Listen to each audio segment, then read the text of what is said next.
Bueno, hola, hola, buenas tardes. Gracias, Axel, por la musiquita. Gracias, Greg, por estar acá. Para mí siempre es una alegría ser de anfitriona un rato en las conversaciones u otros espacios de Baikal. A varios de ustedes los vi el lunes en la clase de Christian Carman, que me tocó de invitada a mí. Y aquí estamos para charlar con Greg, que es alguien que sabe un montón de cosas, pero en particular de lo que vamos a hablar hoy, de inteligencia artificial.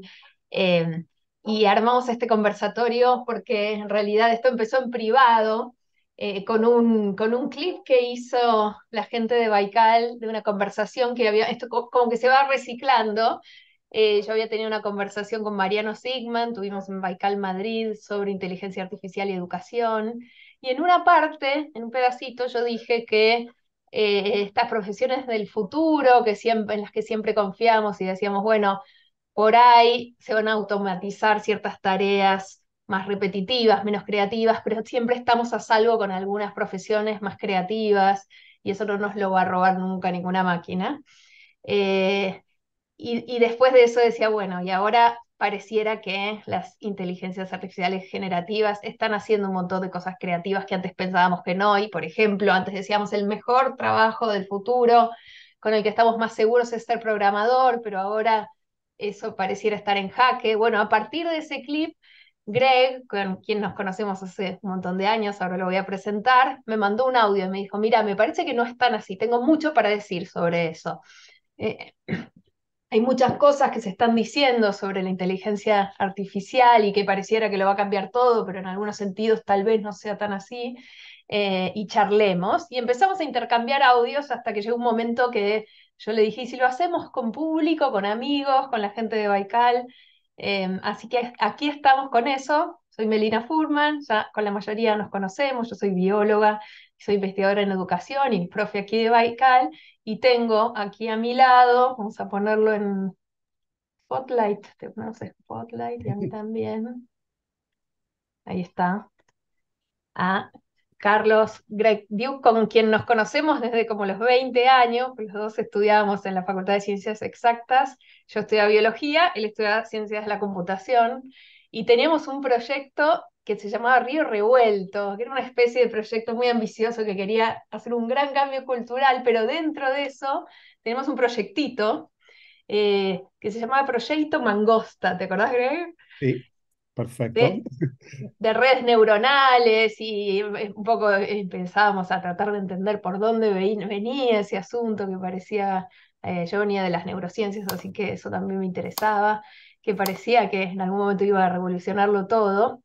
Eh, y aquí está Greg, que siguió trabajando en estas cosas, después hizo su doctorado. Nos volvimos a encontrar en Estados Unidos cuando yo hacía mi doctorado en educación y él estaba en su doctorado en neurociencias, hiciste, con ciencias cognitivas, ciencias de la computación, un Ahora, híbrido sí, ahora cuento. interesante. Mi doctorado fue en ciencias de la computación, en inteligencia artificial, en una rama en particular de la inteligencia artificial, que después puedo contar un poco más.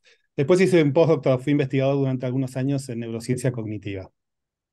Buenísimo. Bueno, y ahora él está allá, está allá en Silicon Valley, yo estoy en Argentina, así que gracias a la magia de Baikal estamos todos juntos en este rato. Y vamos a hablar los dos, la idea es que fuera un conversatorio, pero en algunas partes yo voy a ser más entrevistadora, porque hay un montón de cosas que por lo menos yo quiero aprender y lo tenemos a Greg y va a estar buenísimo que él nos explique. Y después cuando venga más la parte de usos en educación, que sí, que no y que no sabemos, que fue el título que le pusimos a esta charla, ahí va a ser un poco más de intercambio. Y como siempre tenemos el espacio del chat abierto para que vayan poniendo preguntas, comentarios, y al final le vamos a estar una hora, un ratito a que si alguien tiene ganas haga algún comentario, abramos micrófono y todo eso. Por ahora aprovechen el espacio del chat para eso. Bueno, presentate, creo que yo Gracias, Meli. te tiré tus líneas, pero No presentate quiero mejor vos. revelar nuestra edad, pero el grupo Mangosta debe haber sido 1990 y algo, pocos, 95, 6. Y nos conocemos de mucho antes, en realidad. Creo que nos conocemos desde los 15 años. Más de vista, sí, sí, del secundario. este, mm, Yo, bueno, como dijo Meli, nos conocimos en la Facultad de Ciencias Exactas de la UBA. Yo estudié Ciencias de la Computación.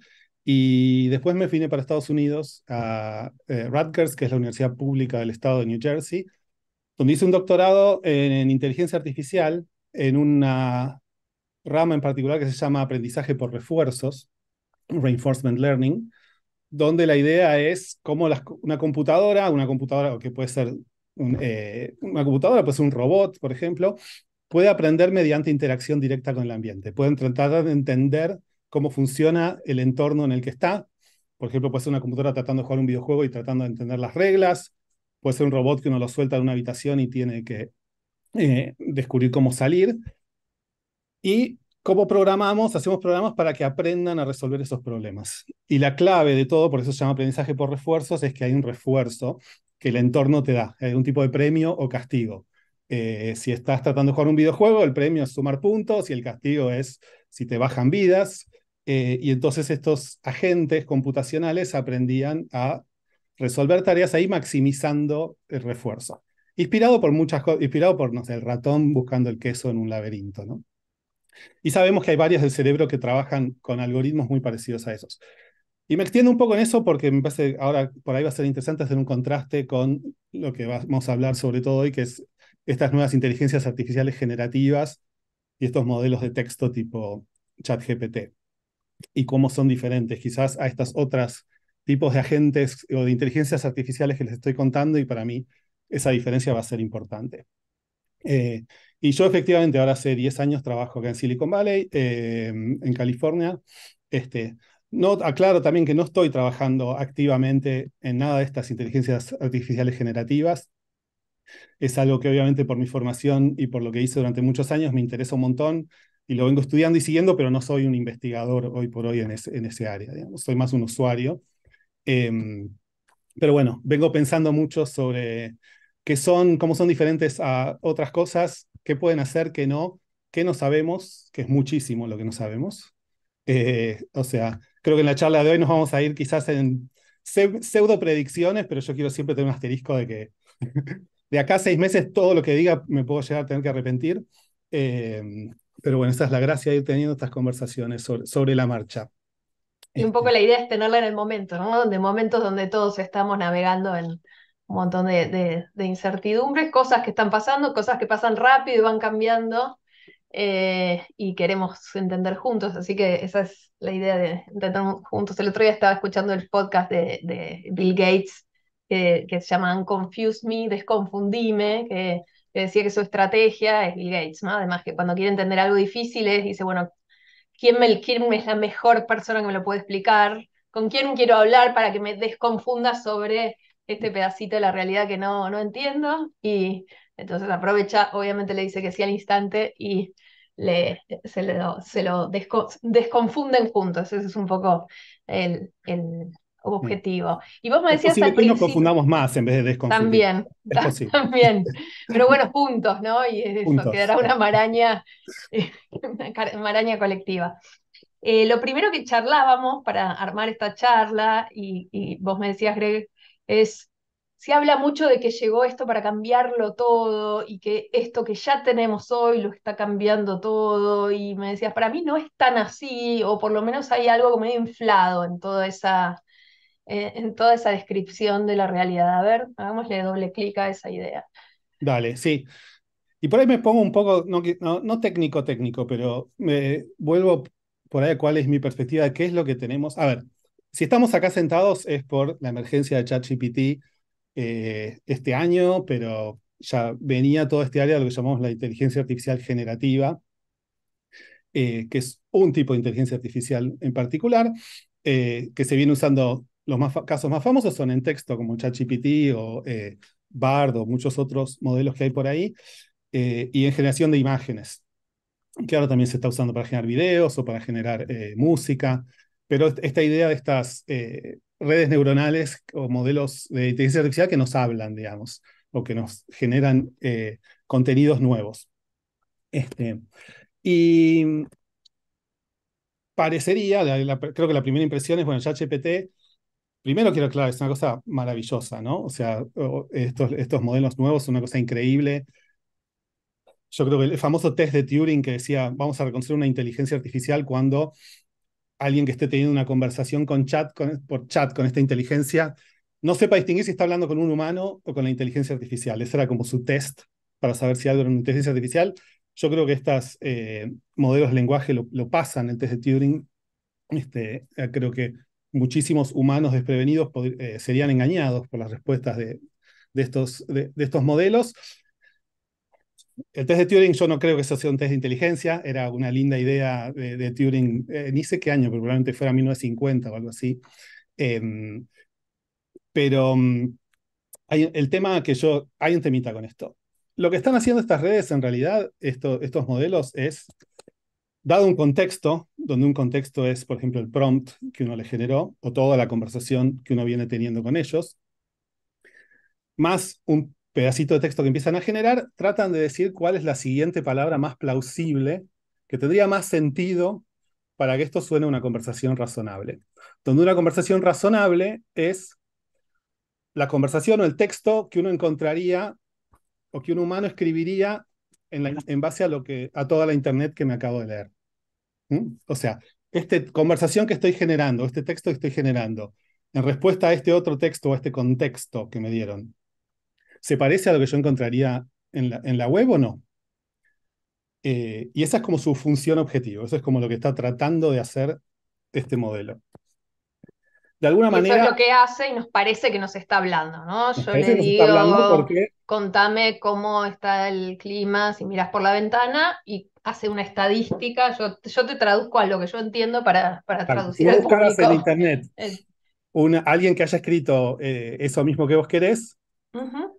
y encontrás algo en una página web donde un humano escribió eso que vos querés, se va a parecer bastante a lo que te diría ChatGPT, digamos. Tomando una base gigante de Digamos. texto, que es todo Internet hasta cierto momento, y con Ujú. eso hace estadística y te manda algo que yo cuando lo recibo siento que me está hablando, ¿no? Hay algo, es parecido al lenguaje humano, a la conversación, Exacto. ¿Es esto y lo creíble hace en el contexto de la instantáneamente. Internet? Y lo hace o prácticamente instantáneamente. Este, en lo que yo contaba de los agentes de aprendizaje por refuerzo, lo que están tratando de hacer es resolver un problema que es maximizar el refuerzo y minimizar el daño. Y hay una función objetiva bien definida. En un videojuego en ajedrez tenés que ganar y se gana según estas reglas. El programa que está jugando el ajedrez entiende eso, entiende las reglas, entiende lo que quiere hacer y usa un montón de cómputo para tratar de encontrar un camino para llegar a ese objetivo. Ujú. Estas redes no están necesariamente haciendo eso. Y me parece que lo que incorporan es algo que para mí es interesante discutir, que es el concepto de error, el concepto de este modelo de texto se equivocó en una respuesta que me dio. Obviamente nosotros como humanos le atribuimos un deseo de correctitud a lo que nos dice. Si yo voy a ChatGPT y le digo, ¿cuál es la capital de Francia?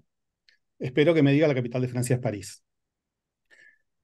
El 99,9% de las veces seguramente me va a decir que la capital de Francia es París, porque entiende que hay un contexto, que es que estamos hablando de capitales y que es que estamos hablando de Francia, y en ese contexto es probable que la palabra París aparezca. No entiende qué es un país, no entiende qué es una capital, bajo ninguna definición que yo creo que tener de entender. No tiene un mapa donde va y mira en el mapa. Y no está Simplemente entendiendo lo que está, no tiene una conciencia de lo que está diciendo, solo es como si abriera no. la boca y saliera una catarata de cosas Y no razonables. tiene una función objetivo que sea, yo ante esta pregunta tengo que responder París, y si respondo París tengo un premio, y si respondo otra cosa tengo un castigo, y lo estoy maximizando. Simplemente dice, a ver, en esta conversación donde alguien dijo capital, alguien dijo Francia, lo más plausible, lo que va a sonar más razonable según todo lo que leí en la internet, es que yo diga París. Ujú. Y esto me Y parece que es así vamos importante. conversando. Ok, no está Exacto. resolviendo, no hay un problema que resolver, sino hay un intercambio que hacer, o está devolviendo a lo que yo le estoy tirando Ahora, como anzuelo. ahora, cuando nosotros jugamos con esto para cuestiones creativas, es espectacular, ¿no? Porque uno empieza, te tira un texto, mejorame el texto, entonces dice, bueno, a ver, este texto que escribió esta persona, para mí, con todo lo que sé sobre texto, sería mucho mejor escrito así, o decirme un texto que se parezca a cómo lo escribiría tal escritor, y ahí tiene su contexto. Ah, tal escritor, yo leí todo lo que escribió ese escritor, me meto en el contexto de ese escritor y trato de generar texto bajo ese contexto. Para esas cosas es fabuloso.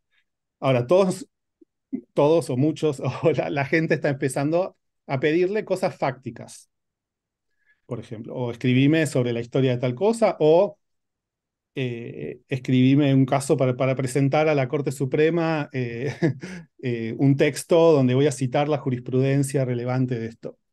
Y la gente le pide eso, y lo que hace la red es generar algo plausible, que se lee y que está muy bien. Pero no siempre, Entonces, pero claro, pero a veces mete la pata, ¿no? mete la Alucina, pata, y ese, decimos. para mí ese mete la pata se lo ponemos nosotros, ¿no? Porque es bajo nuestra definición de qué es correcto y qué no es correcto, decimos metió la pata. La inteligencia artificial escribió algo que suena razonable y ese era lo único que quería hacer. Claro, para mi objetivo, que es tener, sí, por ejemplo, yo quiero que me escriba sobre un cierto tema con referencias bibliográficas verdaderas, a mí eso no me A vos eso alcanza, no te eso de que alucine, que ponga cosas falsas, y tendré que hacer alguna otra cosa, pero me sirve como para arrimar el bochín a tener una primera eh, producción. Tal cual. Y de ahí viene esta palabra alucinar. Tengo un amigo psicólogo indignado con el uso de la palabra alucinar. Él Le dice, eso no es hackearon alucinar. el término, claro. Eso es alucinar, ustedes la documentación se roban todo y lo usan como quieren. Pero bueno, sí, y esto no es algo que ocurre. Alucinar es como cuando miente, ¿está bien? Es como cuando... No, pero no miente en el sentido de intención. Para mí Está está claro bien, que no tiene intención, que no empieza a sabe lo que decir, está diciendo, pero está diciendo cosas que no son verdaderas. No está es diciendo que verdadera, la sí. capital de Francia es París, está diciendo que es Lyon. Exacto. Entonces ahí está, se dice, está alucinando. Esto no pasa poco, esto pasa mucho. Y ahí, digamos, pasan porcentajes muy altos. Y una de las razones por la que pasa es que esto que explicaba yo, que es que, bueno, tengo todo este contexto, ¿no? Que es toda la conversación que tuvimos más lo que vengo escribiendo hasta ahora. Y voy a elegir la próxima palabra. Hay cierta probabilidad de que esa próxima palabra se empiece a alejar de lo que nosotros esperábamos, de responder París o de escribir la referencia bibliográfica correcta. Si elige una palabra que se aleja, ahora esa palabra es parte del contexto cuando tiene que elegir la otra palabra. Y eso hace más probable que elija otra palabra que se aleja aún más de lo que nosotros esperábamos. Y esto se conoce, esto lo que va generando se llama como un error exponencial, que genera que con bastante alta probabilidad se desvíe de lo que nosotros esperábamos. Esto de nuevo, en cuestiones creativas en general no es un problema, pero en cuestiones de más fácticas sí es un problema. A ver, y ahí quiero retomar lo que vos me decías, porque todo esto surgió cuando yo dije y quedó en las redes que aprender a programar hoy por ahí no era un trabajo del futuro, porque eso ya lo hace ChatGPT. Y vos me decías, bueno, ojo, y ahora lo vas a explicar más, pero me decías, yo incluso que programo, bueno, por ahí algunas cosas chiquitas sí te las hace ChatGPT, pero por su propia naturaleza, ni siquiera es porque ande mal, sino por cómo es, hay cosas en las que alucina y hay errores, y yo tengo que estar chequeando todo el tiempo lo que hizo para ver si no lo tengo que corregir. Con lo cual, una de las cosas que decíamos es, bueno, por ahí para ciertas tareas más simples de programación, aprender eso ya no sería un trabajo del futuro, pero usando ChatGPT como copiloto, o ChatGPT o cualquier otra, ¿no? Inteligencia artificial generativa, poder entender para qué, cómo ensamblar las partes, cómo chequear si no es incorrecto y todo eso todavía sigue siendo un trabajo humano. Eso es lo que vos me decías el otro día. A Sí, ver, contame usaste la más de palabra eso. copiloto, que no sé si fue de casualidad, pero una de las herramientas más conocidas para ayudar a escribir código se llama Copilot. Justamente, sí, lo que yo te decía es espectacular y es increíble y es sorprendente, y yo todavía no, a veces me cuesta entender cómo pudo haber respondido lo que respondió. Y yo lo uso mucho a ver, todos los programadores usamos Google, ¿no? No programamos así de corrido, sino que tenés que escribir una función o llamar a una función que existe y no te acordás cómo se llama. Antes usábamos Google, que generalmente nos llevaba a una página que se llama Stack Overflow, donde la gente decía, che, no sé cómo hacer esto, y los otros le respondían. Ahora, como que ChatGPT, que obviamente, o Copilot, o estas herramientas que se absorbieron todo eso, te lo responden espectacular y te lo responden aplicado al como vos se lo dijiste. Mira, tengo una variable que se llama Pepe, una variable que se llama María, escribí una función y te la escribe con Pepe y María, la puedes copiar y pegar. Pero, por lo que decíamos antes, genera muchos errores. Y yo he tenido conversaciones donde me dice, mira, acá está el código para hacer esto. Yo digo, che, usaste una función ahí que no existe en el lenguaje. Dice, ah, tenés razón, qué tonto, acá va de nuevo. Y te lo escribe de nuevo con la misma función. Yo vengo acumulando ejemplos por el estilo. O sea, alucina mucho en casos pequeños así. Y por eso una Pero de las eso es cosas una cuestión de tiempo, de que bueno, ahora no está tan desarrollado y alucina mucho, eso es pero lo en que, un año no lo hará y entonces cambia el eso es lo que para mí panorama. es cuestionable y te voy a decir, sí, estos errores que comete, para mí, lo que yo digo cuando hablamos de esto es que para mí estas son herramientas espectaculares, pero no se pueden usar si vos no podés verificar la respuesta. Como programador, uno le pide escribir una función que haga esto, te la escribe, te ahorra un montón de tiempo, pero vos la podés leer y decir, ah, ok, está correcta. Como sin Entonces, supervisión humana todavía la no supervisión humana es muy te peligroso. lleva para cualquier. Hay Es una muy pregunta en el peligroso. chat que está algo que me parece que tiene que ver con esto. A ver, fíjate que dice Andrés Ernesto, dice, Como con con herramientas los ChatGPT, test automáticos. Sí, habla de perdón. los test automáticos, que no sé si se está refiriendo a esto. Dice, con ChatGPT o herramientas como Copilot, ¿los test automáticos cobran más importancia? No, yo no Y entiendo a qué se refiere, definitivamente, pero y vos es muy común en programación que uno tenga, en un sistema de computación, que uno tenga un montón de tests de cómo se tiene que comportar el sistema.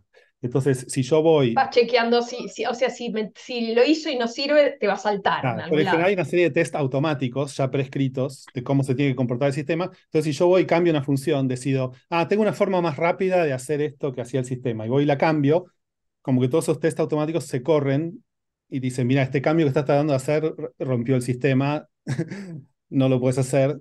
Esos son los test automáticos y definitivamente, si uno va a dejar que Copilot o ChatGPT escriban el código, eso se vuelve muy importante.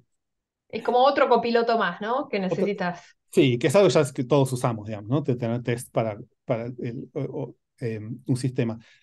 Pero igual lo otro que te decía es que en general tampoco la programación es eso. Copilot es eso, es un copiloto, te acelera mucho, te escribe un montón de cosas aburridas, pero un sistema de software de mediana complejidad es una tarea que involucra decenas o cientos de humanos o miles de humanos en algunos casos, de mucha complejidad, que requiere mucha coordinación, donde la parte que uno escribe el código es una parte relativamente chica de ese proceso.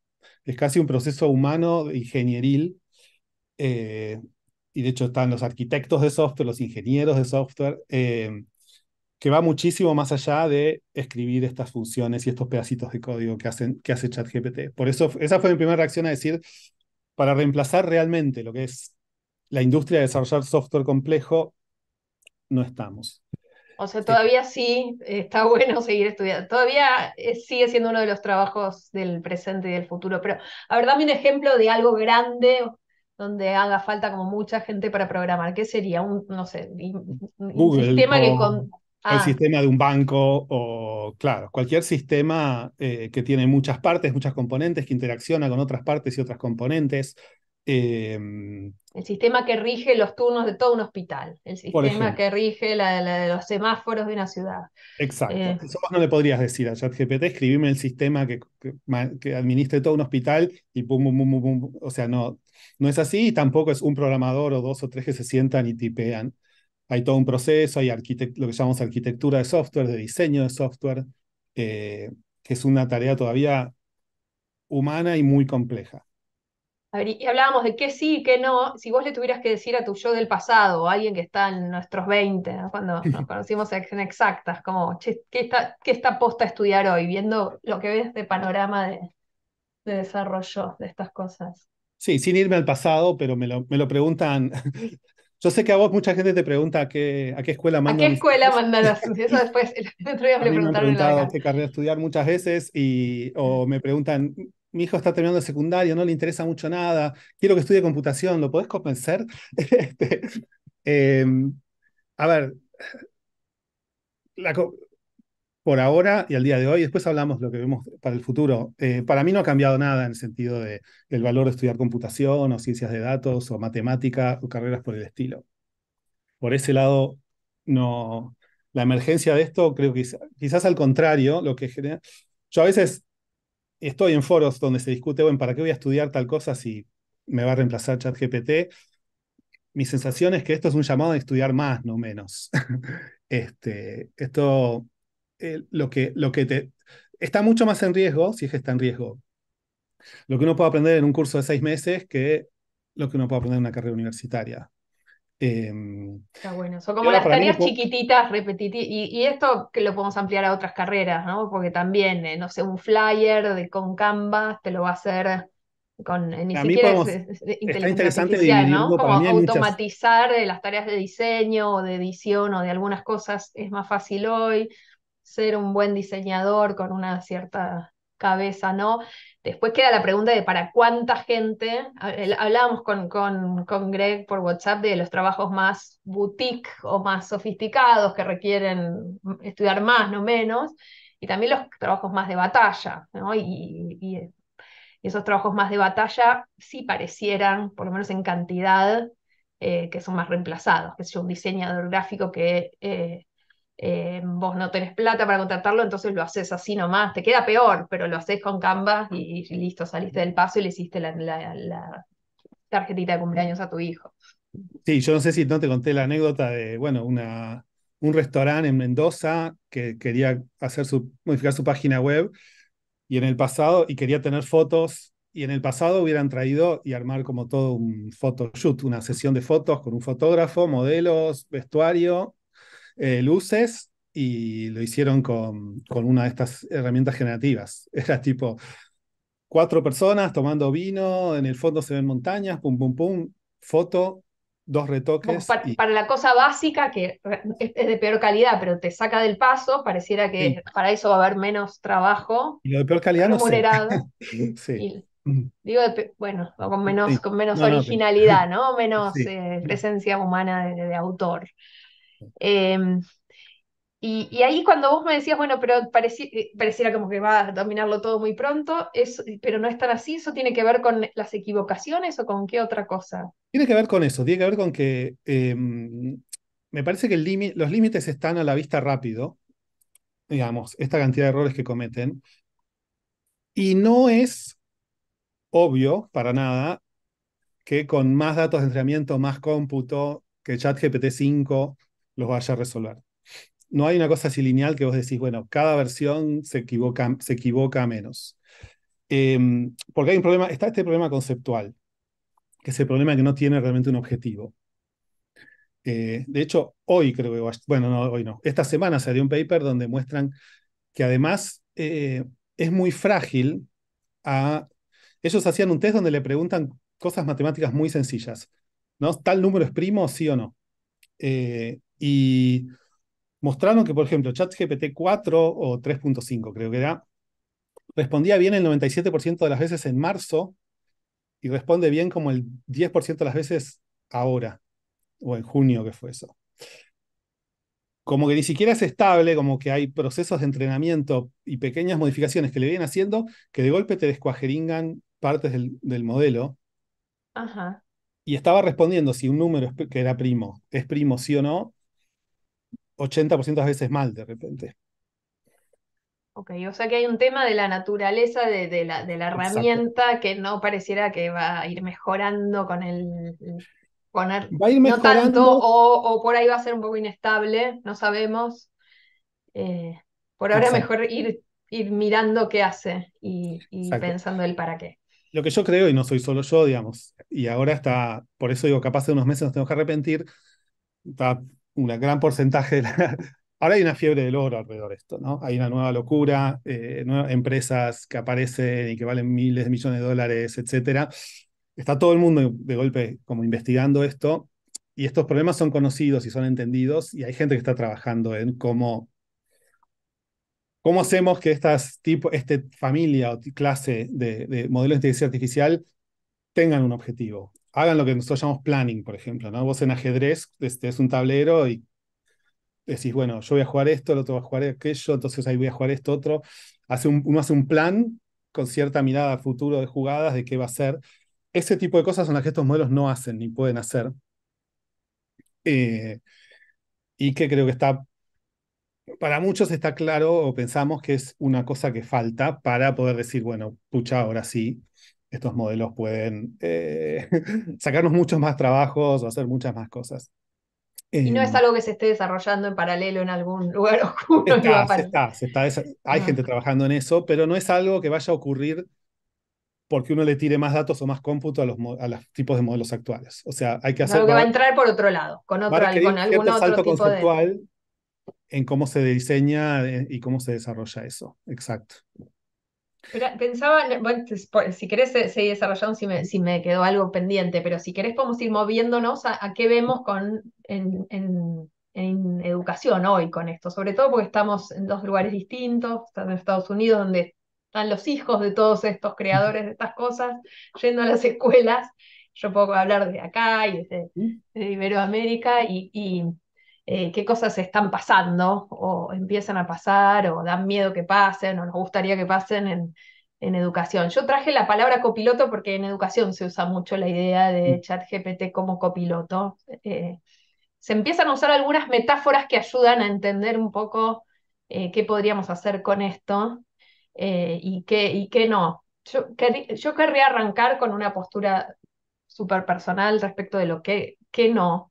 Y creo que el riesgo más grande de que los alumnos usen ChatGPT, yo creo que lo tienen que usar, pero ahora vamos a ver cómo, pero de que lo usen para reemplazar sus funciones cognitivas básicas, por ejemplo, aprender a escribir o aprender a armar un argumento o aprender a evaluar algo, esos ladrillitos de la cognición. Que se generan a través del lenguaje y que si alguien lo hace por nosotros no se generan nunca. Yo creo que el riesgo está en que ese reemplazo rápido termine redundando en una generación que no aprenda a razonar, a pensar por sí mismos, a escribir y todo ese paquete. Y entonces ahí sí creo que hay que tener cuidado. Una cosa es usar ChatGPT cuando ya, u otra parecida, cuando ya lo sabemos hacer. Si yo ya sé armar un argumento, ya sé escribir y quiero que ChatGPT me ahorre laburo y me mejore un texto, es una cosa.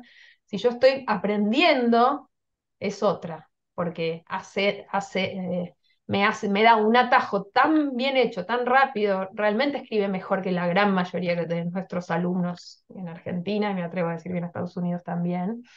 Eh, por ahí te das cuenta que es un poco más durito, pero igual con ciertas iteraciones no tanto. O sea, yo el otro día yo daba en una época neurociencias en la Universidad de San Andrés, los chicos del ciclo de fundamentos de 19, 20 años, y mis evaluaciones eran unos problemas que a mí me gustaban mucho, los había armado problemas para pensar, con contexto, con situaciones donde había que recontra aplicar el conocimiento. Se los puse, ChatGPT, y solo el prompt era la consigna, nada más. Yo le hubiera puesto un 10. Y ahora justo con una materia que estoy por dar ahora, que se llama Teorías del Aprendizaje, con mi asistente estamos diciendo, bueno, ¿y qué hacemos? Y estos son grandes que ya saben, no son chicos de encima primaria que están aprendiendo a pensar. ¿Qué hacemos? ¿Hacemos un examen presencial? ¿Los hacemos que usen ChatGPT para alguna cosa, pero no para el momento donde tienen que estar ellos solos con la compu o con la hoja en blanco para enfrentarse a qué saben, qué no saben y cómo volcarlo? Entonces, justo Santi Bilinkis y Mariano Sigman en el nuevo libro que se presentó acá en Baikal, de Artificial, hablan de sedentarismo cognitivo. Para mí es una manera de decirlo muy explícita, muy potente, que siempre nos da fiaca pensar, ¿no? Y aprender a pensar, y es más fácil ponerme a ver YouTube o shorts. Pero si eso no sucede, estamos en problemas grandes. Entonces, el desafío para los docentes, y creo que sobre todo para los docentes de chicos más chicos, es ese, en la primaria igual, por lo menos en Argentina, y te diría en la secundaria, todo lo que sucede adentro de la escuela donde hay poca conectividad, pocas compus, nada anda, no lo veo como un riesgo ahora de que estén usándolo. Sí para las tareas domiciliarias.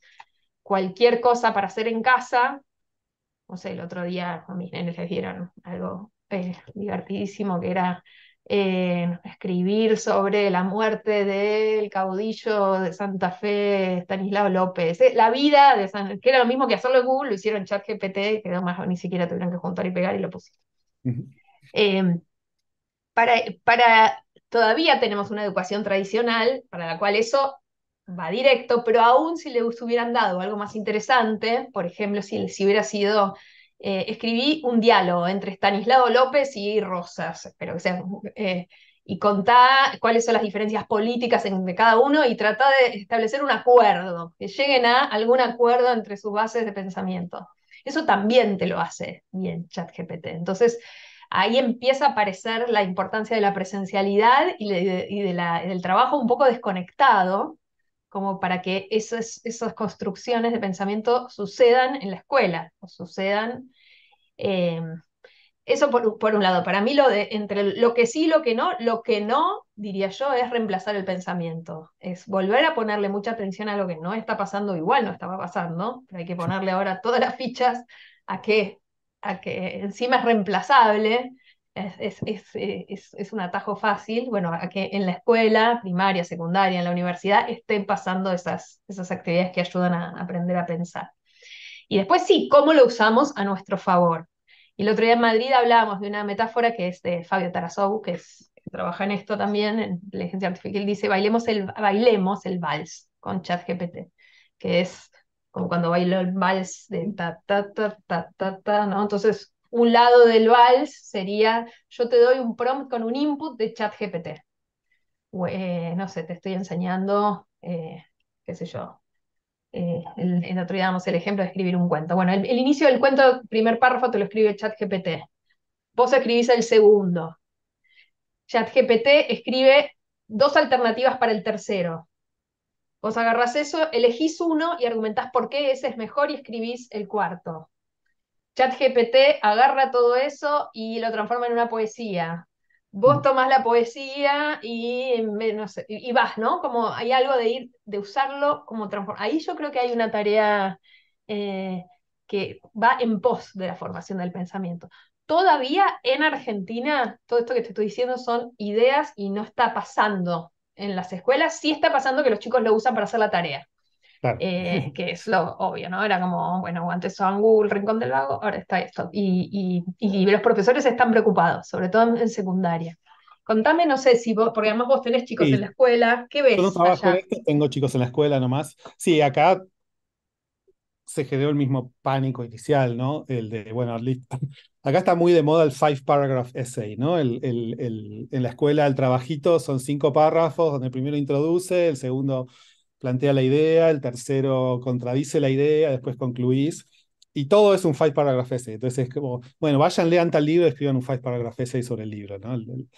Eh, eso claramente se volvió muy fácil de hacer y hay tantos five paragraph essay en el mundo hoy por hoy que lo hacen muy bien estas Es herramientas. una pena, porque una de las cosas que a mí me pasaba, cuando yo estaba en Estados Unidos, trabajando en escuelas allá, a mí me parecía decía, qué locura que no enseñemos a escribir en Argentina con esta lógica, que después sale medio cuadrada, pero esto de que en el primer párrafo tenés que presentar la idea, en el segundo tenés que decirle una evidencia, un argumento, en el segundo, el tercero.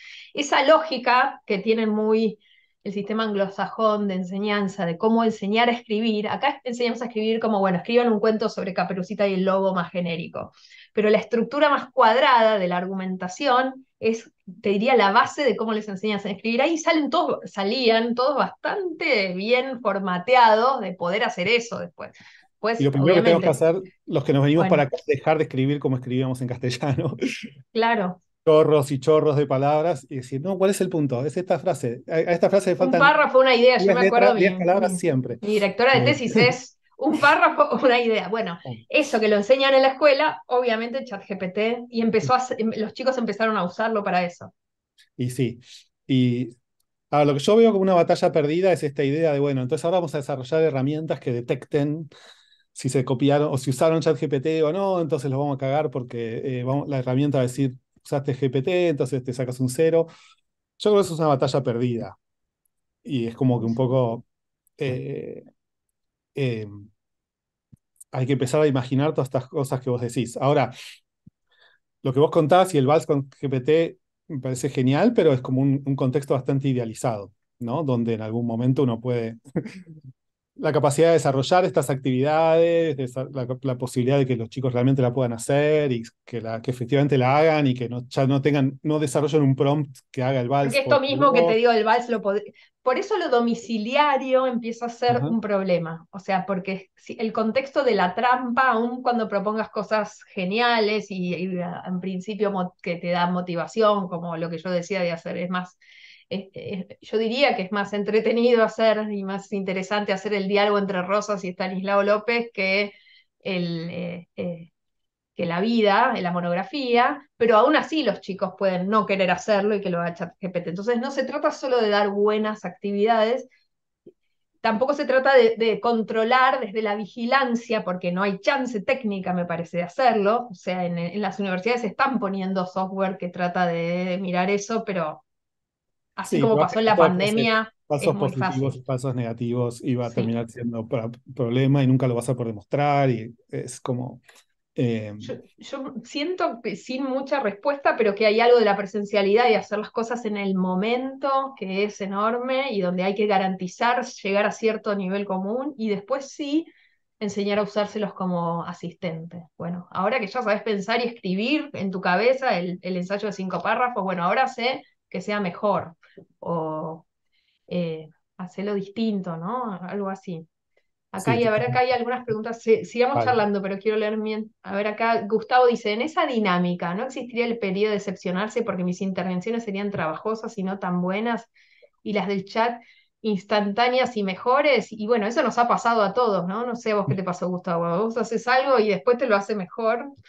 Eh, y depende quiénes seamos. Creo que a la mayoría nos pasa como qué bueno que nos alivia el laburo como lo hace por mí, como que te saca un peso de encima. Lo cual para los docentes, y ahí hay otra pieza de este rompecabezas de ChatGPT y educación, yo creo que es un buen copiloto para sacarse de encima cosas tediosas de la enseñanza y poner el foco en poder seguir a cada chico. Ejemplo, hacer planificaciones. Ejemplo, hacer rúbricas, que son esas tablitas que me sirven para corregir trabajo. Eh, Ejemplo, buscar actividades disparadoras para un cierto tema, que también lo podía hacer en Google. Ahí hay un montón de ayuda para quien enseña. Lo otro, y ahí creo que hay algo disruptivo que recién está en ciernes y que puede llegar a ser, a mover una aguja interesante, es cómo la inteligencia artificial generativa puede hacer de tutor, como de profesor particular. Y ahí justo ahora, esta semana, Khan, de Khan Academy, Salman Khan, lo conocen, que tiene esta plataforma de clases como de videos y ejercicios para un montón de temas, un montón de matemática, pero también de otros temas, está en inglés y también en castellano está por lo menos en bastantes temas. Y lo que él le puso a Khan Academy es Khanmigo, lo llaman, que es una inteligencia artificial, tipo, es basado en GPT, que entonces te va dando feedback muy preciso y muy personalizado a vos sobre lo que no te salió. De hecho, vos le podés decir, me lo resolvés por mí y te dice que no, no te lo voy a resolver, pero te doy una pista. Y eso hasta hace poco estaba en fase de piloto y esta semana salió para todo el mundo. Si estás en Estados Unidos, vale $4 al mes y no lo probé yo en carne y hueso, lo quiero probar, pero a mí me parece que hay algo potente ahí para la autodidaxis, ¿no? Para que cada uno y para usarlo en las escuelas también, una ingeniería de que cada uno lo use, pero hay algo que puede llegar a ser disruptivo en Sí. educación, en eso de que cada uno tenga al maestro que es ChatGPT, dándole pistas. Yo te leí a alguien que, de nuevo con la idea de copiloto, decía que leía un libro y decía, bueno, acabo de terminar el capítulo 3 y decía GPT, ¿a vos qué te pareció el capítulo 3 de tal libro? Y era como que tenía alguien con quien charlar de cada capítulo del libro que acababa de leer. Está buenísimo, que ni siquiera es un tutor, es más un frontón. Una de las cosas que sabemos de la cognición es que evocar y la metacognición, reflexionar y autoevaluarnos es clave para fijar el conocimiento, ¿no? Entonces, si yo le digo, haceme 5 preguntas sobre esto, ¿no? La jirafa que acabo de aprender. Y siempre te esa Y, mano alguien que leyó el mismo libro que vos y que está ahí. Yo, y decime cuáles corregí bien. Lo que pasa, ahí hay otra parte que es la motivación de querer hacerlo, ¿no? Tenés que tener gente eso te con iba a decir, ganas. eso te iba a decir. Para mí, muchos de los ejemplos y casos de uso más positivos asumen un, un estudiante o alguien que está aprendiendo muy motivado, ¿no? Y que lo está usando para justamente mejorar su proceso de aprendizaje y no de que sabe que tiene que entrar al trabajo práctico mañana y le da fiaca. Entonces, a mí lo que me da, yo pienso, bueno, de nuevo, si esto es otra herramienta que va a fomentar más desigualdad de alguna manera. A mí, una cosa que me parece interesante de esto, por un lado, pensando en el tema de la desigualdad, es que por un lado, estas herramientas han bajado la posibilidad de acceso, digamos, creo que con otras tecnologías en el pasado, quizás se desarrollaban en países ricos del primer mundo, implementar o llevar esa tecnología a otros países era una cosa carísima por la naturaleza de esa tecnología. Hoy, por un lado, como que de golpe estas tecnologías están al acceso relativamente, si no gratis casi para todo el mundo. No para todo el mundo, porque hay un temita que, por ejemplo, hay idiomas en los que se puede hacer, idiomas en los que no está.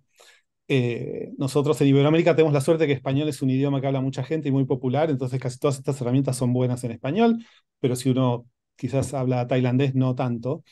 Pero por un lado, digamos, son nuevas tecnologías que al día siguiente que salieron están disponibles para miles de millones de personas en todo el planeta a muy bajo costo.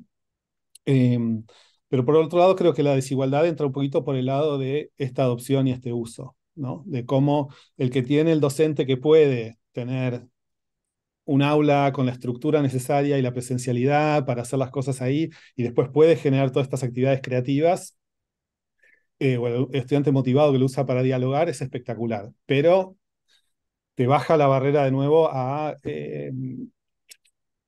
sigamos adelante, ¿no? Digamos, bueno, todo el mundo escribe su tarea con GPT, el maestro no tiene ni tiempo ni ganas de combatir eso, se corrige, se aprueba y no sé Sí, podría cómo. estar poniéndole más fichas a, como, a cosas muy de base que no funcionan en el sistema educativo actual en ninguna parte, ¿no? La cosa de no tiene tanto sentido, entonces ¿por qué lo voy a hacer? O no tengo tantas ganas, o sí, sí. De hecho, creo que la búsqueda del el automotivado, aprendiendo, qué sé yo, con cursos libres de Harvard o de Coursera o los MOOCs, ¿no? O contenido que ya está en Internet, eso ya existía. Sí, Ya existía esta ventaja para quien tuviera ganas de acceder a ese conocimiento y seguir mejorando. Esto es como ponerle todavía más pilas. Sí creo que tiene el riesgo de meterse en el sistema educativo si no estamos atentos a usarlo bien o a cómo damos las consignas y a qué pedimos y qué no. De que entonces empezamos todos a hacernos medio los ciegos, ¿no? Como, bueno, antes no me daba cuenta, antes los chicos habían cortado y pegado de Wikipedia, habían Wikipedia, entregado el sí. trabajo, se notaba un poco más, ahora lo hacen en ChatGPT y yo me hago el tonto. Es un desafío, pensando ahora se me está pasando ahora con las evaluaciones de las materias que tomo. O sea, tengo que barajar y dar de nuevo, aún con estudiantes universitarios que supuestamente se quieren formar y están estudiando la carrera que eligieron, pero en el nivel secundario para mí es donde es lo más grueso. A ver, quiero leer un poquito cosas. Mm. Andrés dice, estoy un poco desordenado, creo que hay impacto en todos lados, pero al menos veo impacto en la evaluación correcta y más desafíos para el docente, sí, coincido, impacto en alumnos y cómo usarlo para potenciar el aprendizaje, coincido, ¿no? Y con la motivación es como un tren de alta velocidad y sin eso es el atajo. Impacto en el alumno para no dañar su propio aprendizaje. Sí, coincido, me pareció muy buen resumen, Andrés, súper claro. Gabriel Vicio dice, pensando en el proceso de metacognición, de darnos cuenta de lo que sabemos, ¿la inteligencia artificial es un sí o un no? Y bueno, nos puede ayudar, ¿no? Si yo la uso como eh, conversador para darme cuenta de lo que aprendí. No, no es que no lo pueda hacer sin, pero podría ser lo que vos decías antes, Greg, ¿no? Quiero Tal conversar cual, que un sobre diálogo. alguien Ujú. que leyó el mismo libro que yo y yo le digo, bueno, a ver, te cuento la idea principal con la que me quedo. A ver si es la misma. ¿Hay algo que pueda complementar de esto? ¿Qué pregunta me harías para darte cuenta de si entendí? O en cómo lo pensé, ¿no? Que es como la base de la metacognición. Yo creo que es un sí. Y acá Vilma dice, sigue importando la mediación pedagógica, sí, totalmente. Hay algo de 100%. la mediación y también para la programación. Sigue importando la mediación humana eh, Y, de las y cosas en este momento, por lo menos ahora, no sé después, con pero lo de la metacognición y el valor que le damos a esto como instrumento de diálogo, vuelvo a lo que yo decía de sirve y es genial porque vos podés como verificar lo que te está diciendo. O sea, vos decís, bueno, a ver, contame qué entendiste vos del capítulo 3, pero yo leí el capítulo 3 y leo lo que me dice y yo lo estoy procesando y yo leí el capítulo y yo sé que no me está inventando. Si vos vas y decís, bueno, escribime la biografía de Stanislao López y lo entregás, yo te diría que la probabilidad de que haya inventado hechos en la vida de Stanislao López es 20%, no es, bueno, en el 2%. Te diría que con 20% de probabilidad hoy y probablemente dentro de un año también, te va a estar inventando hechos. Con lo cual, de bueno, si vos no podés verificar, esto es en ese sentido es, no solo no hiciste la tarea, sino que ni la leíste, y si la leíste está mal. claro. En ese sentido es un Y, desastre. El potencial para el desastre me parece que es fuerte ahí. y sobre todo en sistemas que tengan que hacer cosas como en el mundo real, ¿no? Porque digo, bueno, un texto que tiene errores, bueno, nada, Ujú. el pibe no aprendió sobre la realidad de la vida de Estanislao López, pero si yo con eso tengo que controlar el sistema de electricidad de un pueblo y explota Qué todo por el difícil. aire. Ujú.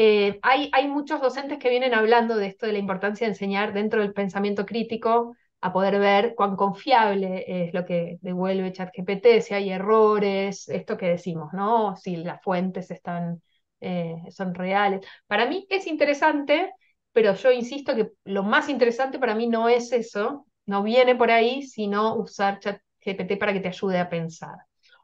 No tanto, me parece importante desconfiar de las fuentes o verificarlas, no solo lo que viene de ChatGPT, sino lo que viene de cualquier lado, hoy más que nunca. Creo que es parte del pensamiento crítico, pero a mí eso me queda corto. Digo, porque por lo menos yo en educación vengo escuchando mucho, diciendo, bueno, sí, hay que enseñarle a los chicos dos cosas, a hacer buenas preguntas, porque lo importante son las preguntas, los prompts y eso, coincido, yo soy como embajadora de las preguntas, pero eso solo no alcanza para enseñarles a pensar, que le hagan buenos pedidos a ChatGPT. O sea, tienen que aprender a dar las respuestas, a armar el razonamiento. Y lo otro que tampoco alcanza, que es importante, pero no alcanza, es verificar si ChatGPT no te está mintiendo. O sea, sí, Ujú. dos cosas que son importantes, pero no lo más importante, no va por ahí. No sé si alguien más, estamos cerrando, si alguien más quiere hacer alguna eh, pregunta. Vos, Greg, ¿te quedaste con alguna cosa que no hayamos dicho? No, creo que no. Yo tenía con muchas ganas nada, de tratar de bajar a realidad un poco qué realmente hacen y qué no hacen y por qué hacen las cosas que hacen mal y qué cosas hacen bien. Me parecía importante. Eh, y, y nada, y dejar esto para mí, sí, hay muchas más preguntas no, acá alguien dice futurología. Emily dice, ¿futurología cómo va a ser en unos años? Esto es lo que a mí me da mucha... Yo lo que veo es, a ver, la futurología inicial, cuando quizás salió ChatGPT 3, o sea, el primer ChatGPT en marzo, de acá 6 meses, un año, tenemos inteligencia artificial general, no hablamos de qué es eso, pero... y esto va a crecer exponencialmente. Eso es lo que yo no creo, por las razones que dije en la primera mitad de la charla de hoy, como que necesitamos un salto conceptual. Espera, Lo que ¿qué es no sé lo si que no entendí? ¿Qué es lo que no crees? no creo que va a ser Vamos a que con llegar a la simples inteligencia mejoras artificial. con la carrera de, Vamos a bueno, llegar a la inteligencia artificial general. A ver si entiendo bien, es una exacto, inteligencia más inteligencia consciente, artificial, humana, que no tiene nada que ver con exacto, ChatGPT ni nada, sino es como una inteligencia, una para- especie súper una súper inteligente. inteligencia. ¿Y qué decís de eso? Que es algo Yo digo que eso en lo no que va a llegar, no va a llegar no va a llegar por el pronto, camino actual, por este ok, camino, no por va a llegar, mejorar estas generativas. exacto, no va a ser ni ChatGPT 5 ni 6.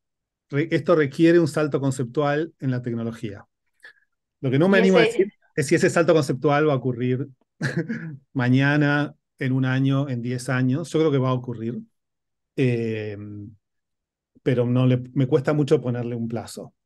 Pero hace falta ese salto conceptual, por eso es más difícil de predecir. Pues yo puedo predecir el próximo chat GPT, cuántos parámetros va a tener o con cuánto cómputo va a haber sido entrenado, eso más o menos lo puedo predecir. es muy difícil predecir cuál va a ser el comportamiento, ¿no? No es que uno dice, bueno, si tengo tantos datos y tanto cómputo para meterle, este es el comportamiento, eso es muy difícil de hacer, pero uno puede asumir que va a ir subiendo por esta línea, y esta línea es una línea que no va a dejar de alucinar. Ese es el punto. O va a alucinar quizás un poco menos, pero no tan significativamente menos. Y yo creo que con este proceso de que no alucina, no entiende de lo que está hablando y no puede planificar, es difícil que lleguemos a una inteligencia artificial general. Ahora, si ese salto conceptual se va a dar pronto, no es que no sé. Acá dice Vilma, ¿cómo enfocarías yo te dejo a vos porque yo sé Me cómo enseñanza de ciencias. cómo pero me interesa tu mirada, ¿cómo enfocarías la enseñanza de la computación en las escuelas? Para mí, bueno, esto no cambia en realidad con estas herramientas. Para mí hay no sé, no tengo idea de cómo se enseña hoy por hoy, si se en las escuelas, sí se enseña. Para mí aprender los bloques básicos, que no son ni un lenguaje de programación, pero la forma de pensar, el pensamiento computacional, si se quiere, es fundamental y sé que hay gente que trabaja de cómo se hace esto a todos niveles educativos, incluso preprimaria. Eh, pero para mí esa Eso te parte, parece bien, que es enseñar sí, la lógica de la programación. Bueno, eso hay un lógica, qué es montón lo en que está Argentina, la pasando. Fundación Sadowski, si andan por Exacto. acá, tiene mucho material. En la colección que yo dirijo en siglo XXI, sacamos un libro de ellos, de la Fundación Sadowski, que se llama Computación en las escuelas, que está buenísimo. Hay muy bueno, y todo el material que hay de otros países, y el material educativo que hizo Scratch y hizo toda la Ujú. gente del MIT, está bueno. Yo creo que va por ahí, no veo que esto nos cambie mucho. Obviamente en algún nivel de la enseñanza y relacionado con todo lo que hablamos antes, va a haber que ver cómo se incorpora el uso de estas tecnologías a la enseñanza, pero no sé si específicamente la parte de pensamiento computacional es tan relevante. Acá Gaby dice, si aprendiera las generativas ahora a reconocer sus errores, ¿no darían ese salto hacia la inteligencia artificial general? Y el tema es esa definición de error, que cuál es el error, porque no sabe lo que está diciendo, no sabe qué es lo que está tratando. Está tratando de generar un texto plausible y desde ese punto de vista no comete errores. Comete errores cuando nosotros, que vivimos en el mundo real, decimos no.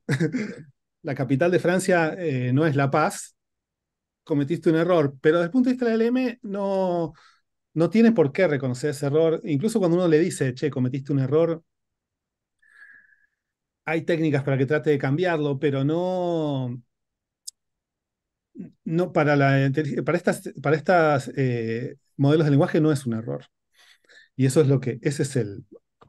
O sea, lo que estás diciendo, si entiendo bien, no es incremental ir mejorando esto hacia la inteligencia artificial general, Es que es incremental y algo que cambiaría las reglas del juego, que no es está una claro cuál cosa es el más. concepto de error para estos modelos.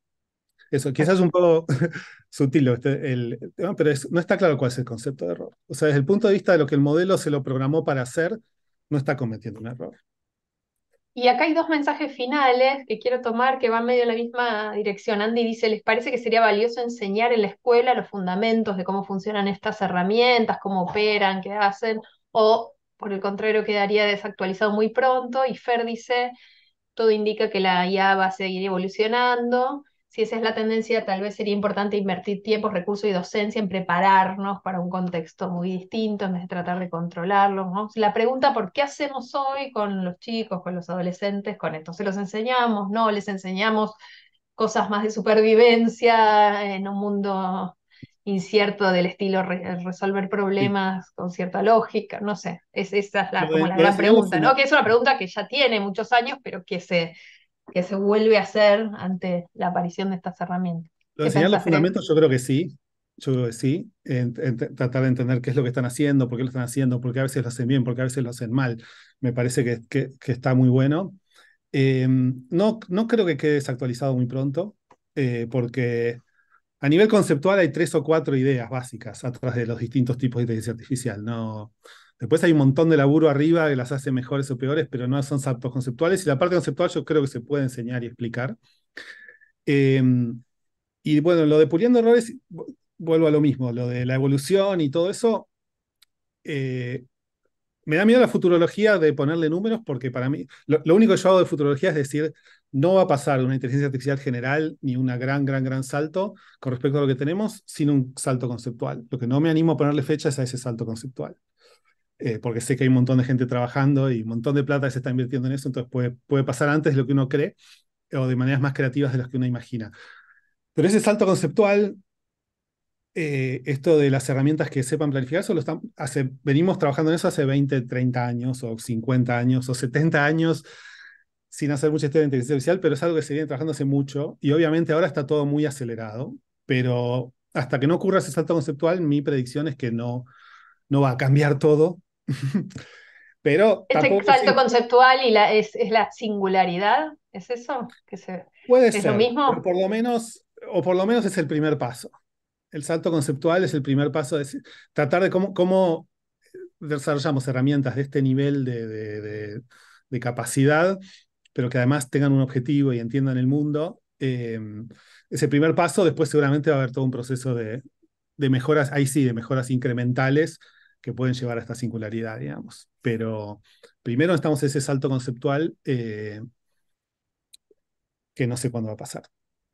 Yo creo que va a pasar, pero no lo sé. Y después lo de que sí hay que estar preparándose, creo que sí, pero bueno, es difícil. Es difícil. Bueno, hay un montón de comentarios ahí, no un montón, pero todos en esta misma línea de cómo nos preparamos. Y creo que la respuesta por ahí que estamos dando es sí, sí hay que pensar en esto. Sí, yo no lo pondría en el currículum escrito porque después te queda ahí y no lo sacas más, pero sí que, que, que sea parte de las conversaciones que suceden en las escuelas, obviamente, es algo que ya está circulando como herramienta y entender un poco cómo funcionan, para qué hacen y todo eso, creo que es algo interesante. El mismo debate con los chicos de en qué nos van a reemplazar y en qué no, o en qué lo podemos usar y cómo podemos aprovecharlo, me parece que tener la conversación, por lo menos lo que yo pienso hacer con mis alumnos ahora el próximo semestre es tener la conversación para ver cómo podemos hacer las evaluaciones. Creo que puede salir algo interesante ahí de la conversación misma, de decir, ¿Mm? bueno, cómo no, si no los quiero vigilar, pero a la vez quiero que aprendan esto. ¿Cómo Ah, lo bueno, tener cocinamos? esta conversación, exacto. Le tengo fe, vamos a ver qué sale. ¿Mm? Y terminemos, ya que nos pasamos un cachito, pero terminemos con nuestra propia metacognición y escriban en el chat en qué se van pensando después de esta hora que compartimos. ¿Con qué se van en la cabeza? ¿Con qué ideas se van en la cabeza o con qué pregunta? A ver, lo aterrizamos al chat. Bueno, acá a Greg lo vamos a llamar el desmitificador de GPT. Está bueno, Bueno, acá sí. Ujú.